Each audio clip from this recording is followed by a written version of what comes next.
Casa Peralta is a historic home located at 384 West Estudillo Avenue in San Leandro, California. The original home was built in 1901 by Herminia Peralta. The historical significance of the Casa Peralta lies in its connection to three descendants of Luis Maria Peralta, the original owner of Rancho San Antonio, a 40,000-acre rancho that once was located in what now comprises most of Oakland. Some parts of the casa came from an older 1869 frame structure, which was purchased in 1874 by Herminia Peralta Ivy and her husband, William Ivy. The Ivies rented the original house out until 1901, when the now widowed Herminia remodeled the structure into a new and larger house. Her sister, Maria Peralta Toller, subsequently moved in after her own husband died. Herminia Peralta Dargie, the niece of Herminia and Maria, acquired the home in 1926 after the death of her two aunts. Herminia was the widow of the wealthy and prominent William Dargie, the founder of the Oakland Tribune. She was born March 21, 1861, in the old Ignacio Peralta adobe located near 105th Avenue and San Leandro Creek. She attended the College of Notre Dame in San Jose and specialized in music. She became an accomplished pianist and organist and a patroness of the opera. She married Dargie in 1881, and during this union they had two children, a daughter, little Herminia, and a son, Will. Tragically, both children died very early in their lives. This was followed by the death of her husband in 1911. In 1914, she became part owner of the Oakland Tribune with Joe Noland. This joint ownership proved to be quite profitable. Noland handled the business aspects of running the newspaper, which allowed Herminia time to travel to Spain on several occasions. On one of her trips, Herminia was welcomed at the court of King Alphonse XIII. In 1925, she received the tremendous honor of the Great White Cross given to her by the king for her charitable contributions to the unfortunate persons of Spain. When Herminia took ownership of the house in 1926, being extremely proud of her family heritage and lines of descent from Spain, she hired Captain Antonio Martin from Spain to remodel the house in a grand Spanish colonial revival style.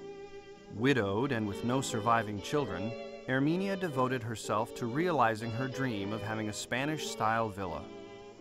Sadly, Herminia lived only a short time in the home of her dreams. She died in 1929, just 3 years after Casa Peralta's construction. At the time that Captain Antonio Martin was hired by Herminia, he was in his early 30s and a former member of Spain's Royal Engineer Corps.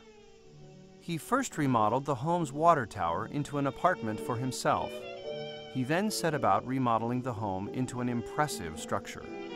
Architectural features of the casa include a beautiful Spanish fountain with hand-colored tiles imported from Spain, a wall built to surround the entire grounds of the home decorated with red tiles on the top, and embedded in the front entryway's wall and displayed in glass was adobe bricks from Herminia's great-uncle Antonio Peralta's adobe home, which was built in 1821 in what is now East Oakland. Below the bricks are a series of beautiful tiles that tell the story of Don Quixote, written in 1615 by Miguel de Cervantes, Spain's most influential author. Spanish tiles are also found in the home's interior. Spanish balconies grace the outside of the home. Other architectural features include a music room, 2 parlors, and a sunroom. The grounds were landscaped by John McLaren, who also landscaped Golden Gate Park in San Francisco. When Herminia died in 1929, half of her estate went to Captain Martin.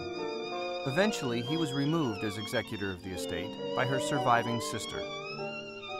Casa Peralta subsequently served as a series of rest homes and hospitals. It last served as the Gilmore Hospital, a place for recovering alcoholics. When the hospital closed, Casa Peralta was slated to be demolished, and the site developed into apartments. This development plan created a huge public outcry, and immediately a grassroots organization called the Casa Peralta Foundation was formed. Other civic groups joined in the effort to save this historic building. Barbara Matthews Brooks and her husband Jack Brooks, both prominent real estate brokers, purchased the property in 1971 for the reported amount of $160,000 and generously donated it to the city of San Leandro. Headlines for the local newspaper, dated October 5, 1971, proudly proclaimed, "Casa Peralta saved." Today, Casa Peralta is known as an important historic home in the city of San Leandro. It is registered in the National Register of Historical Places and is open for all to enjoy and to learn about its rich history.